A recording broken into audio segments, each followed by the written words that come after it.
Bonjour, bonjour, chers membres de la communauté Apprendre les mathématiques. Heureux d'être parmi vous encore ce matin. Nous sommes là dans le cadre des carrés logiques. Nous avons reçu les exercices et nous sommes toujours dans la correction. On a déjà fait 2 vidéos et parce qu'il y a encore des vidéos par rapport aux exercices qui nous ont été proposés. Alors, allons-y tout de suite pour ce carré logique. Alors là, c'est un carré de lettres de 4 lignes, 4 colonnes. La base, c'est A, B, C, D, E, F.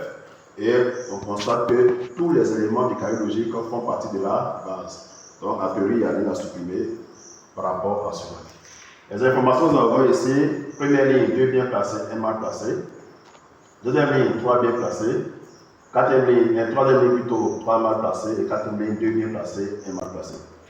Alors, déjà, on peut dire que la première ligne et la deuxième ligne, des informations qui ne sont pas uniques. Donc, on ne peut pas utiliser comme ça des règles de base pour pouvoir supprimer des éléments qui ne font pas partie du carré logique. Alors, pourquoi? Parce que ici, il y a 4 éléments sur la ligne, mais il y a 3 éléments qui font partie de la solution. Et parmi ces 3 éléments, il y a 2 qui sont bien placés et 1 est mal placé. Bon. Donc, comme je l'ai dit, lorsque vous arrivez à ce stade-là, pensez tout de suite à la méthode de comptage. Donc, immédiatement, on a ici une méthode de comptage.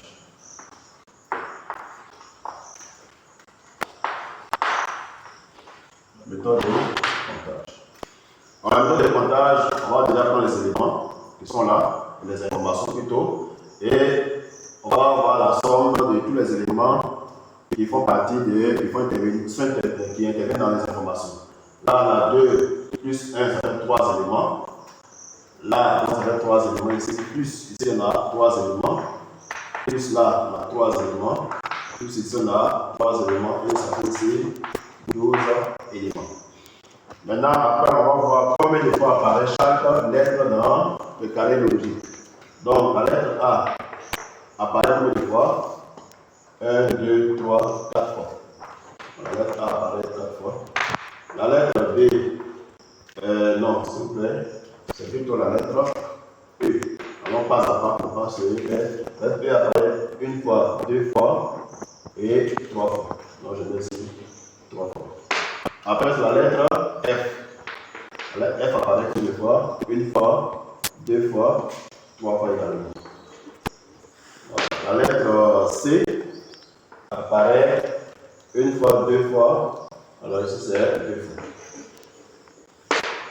Après ça, la lettre A c'est déjà fait, la lettre B c'est déjà fait, la lettre D apparaît 1 fois, 2 fois, 3 fois. Donc la lettre D apparaît 3 fois. Après ça, la lettre C c'est déjà fait. La lettre B, alors B on n'a pas encore fait. La lettre B apparaît 1 fois. Bon, il apparaît 1 fois.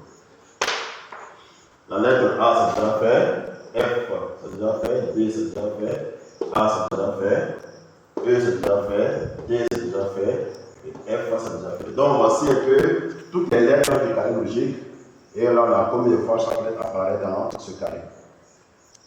Maintenant on va faire des sommes, si possible, qui sont exactement égales à 12. Alors déjà on a quoi ici? On a 3 plus 3 plus 3, ça fait 9, plus 2, ça fait 11, plus 1, ça fait 12. Donc on a ici 3, plus 3, plus 3, plus 2, plus 1, voilà 12. Ça c'est la première somme qu'on a déjà. Ensuite, on a 4 plus 3 plus 3, 4 plus 3 plus 3, ça fait 10, non? Plus 2, ça fait 12. Bon, donc voici les 2 sommes qu'on peut avoir. Après, ça va d'autres sommes. Alors, sauf que la première somme fait intervenir combien de lettres? 1, 2, 3, 4, 5 lettres.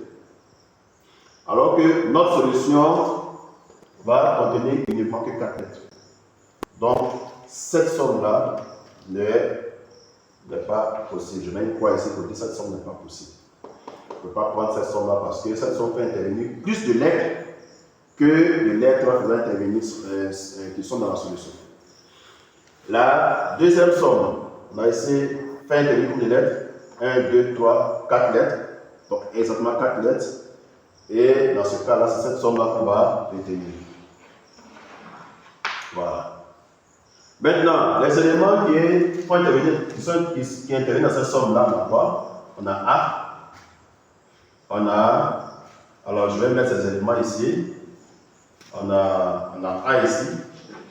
Alors, ce n'est pas que je vais les placer en ordre, je fais seulement intervenir les éléments de cette somme. On a A. 4 fois ici. Alors, 3 fois, on a E. Ensuite, 3 fois, on a F. Et 2 fois, on a C. Maintenant, si vous remarquez très bien, il y a D aussi qui intervient 3 fois. Ça veut dire quoi? Ça veut dire que là, on doit avoir maintenant des hypothèses. Donc, voici la première hypothèse que là, on a A, on a E, on a F, on a C. On sait déjà que A et C font partie obligatoirement de réponse parce que là, c'est 4 fois et 2 fois. C'est au niveau des lettres qui apparaissent 3 fois qu'on doit faire des hypothèses. Donc, la première hypothèse, c'est que E et F appartiennent à la solution. La deuxième hypothèse, c'est que E et D, donc je mets ici D et puis C, appartiennent à la solution. La troisième hypothèse, c'est que ici, on a A, on a F et puis on a D. Puis là, on a C. Et là, je vois que c'est fini. Voici les 3 hypothèses qu'on peut avoir par rapport aux lettres qui appartiennent à la solution. Dans ces hypothèses-là, je vais les confronter aux informations en ligne par ligne pour voir quelle hypothèse tient la route. Donc, si je prends ici A, E, F et C, A, E, F et C, ça fait 4. Ici, ça fait A, E, F, C. Première ligne. La première ligne dit quoi? Qu'il y a, parmi ces 4-là, il y a 2 éléments qui sont bien placés et un mal placé. Ça suppose qu'il y a, parmi ces 4-là, un élément qui ne fait pas partie de la solution. Or, mon hypothèse ici me dit quoi? Que les 4 font partie de la solution. Contradiction, donc cette hypothèse n'est pas vraie. Je prends ma deuxième hypothèse qui me dit que d'après la méthode de comptage, les lettres A, E, D et C font partie de la solution. Donc je prends ma première ligne, je vois que A, E, C, A, E, C font partie de la solution. Et F ne fait pas partie d'après ma deuxième hypothèse. Donc la première ligne ne me dit pas si cette hypothèse est vraie. Parce que c'est conforme à l'information que là. Donc, je vais prendre dans la deuxième ligne. La deuxième ligne me dit quoi? Que A, E, D et C, parmi ces 4-là, il y a un élément qui ne fait pas partie de la solution. Or, quand je regarde ici, la méthode de comptage me dit quoi? Me dit que A, E, D et C sont les 4 éléments de la solution.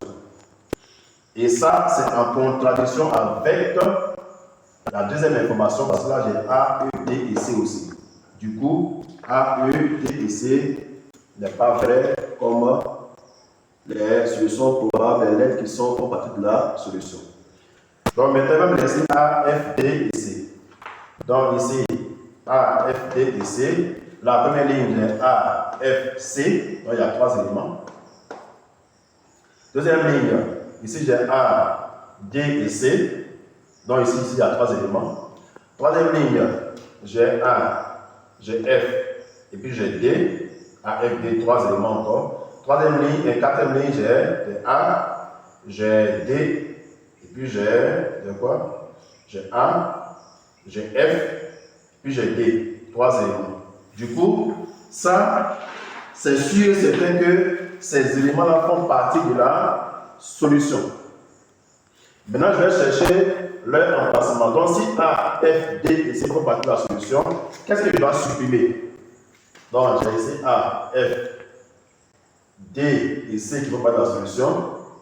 Donc, je dois supprimer le E et le B. Donc, je supprime mon E. Et puis, je supprime mon B. B ici. Voilà. Donc, voici Maintenant, ce qui va me rester au niveau du carré logique. Alors, ce qui me reste au niveau du carré logique, ce qui est intéressant, c'est que déjà ici, j'ai 3 bien placés. Donc, mes éléments ici, A, D, ici sont bien placés. Donc, je vais placer maintenant. Ici, je vais mettre, donc ça fait ici A. Ici, ça fait B. Ça fait C. Donc, qu'est-ce qui va me rester? Il va me rester la deuxième position ici. Là, A est bien placé. C est bien placé. Le F est mal placé. Donc, le F, forcément, sera ici. Voilà. Donc, là, on a A qui est. Donc, je vais maintenant confronter avec toutes les lignes pour voir si ça vérifie tout. Donc, ici, A est bien placé. Vous voyez ça? Le F est mal placé. Et voici. Le C est bien placé. Donc, ça fait 2 bien placés et puis 1 mal placé. Ça marche, c'est bien la ligne qui est là. Ici, j'ai le A qui est bien placé. Le D qui est bien placé. Et puis le C qui est bien placé. Donc, ça fait ici A, D, C, 3 bien placés. Ça marche aussi. Ici, j'ai le A qui est mal placé. Le F est mal placé. Le D aussi est mal placé. Donc, les 3 sont mal placés. C'est conforme à la 3e information. Et puis, enfin, 4e information. Le A est bien placé. Le D, il est bien placé. Le F est mal placé. Donc, ça fait ici 2 qui sont bien placés. Et puis 1 mal placé, c'est conforme. Donc, ma réponse finale, c'est A, F, D et C. Chers membres de la communauté, voici un peu comment on utilise la méthode de comptage pour résoudre ce genre d'exercice. Partagez la vidéo, likez, afin que vraiment le carré logique soit vulgarisé et une connaissance universelle. Merci à vous et à la prochaine pour l'exercice suivant. Merci.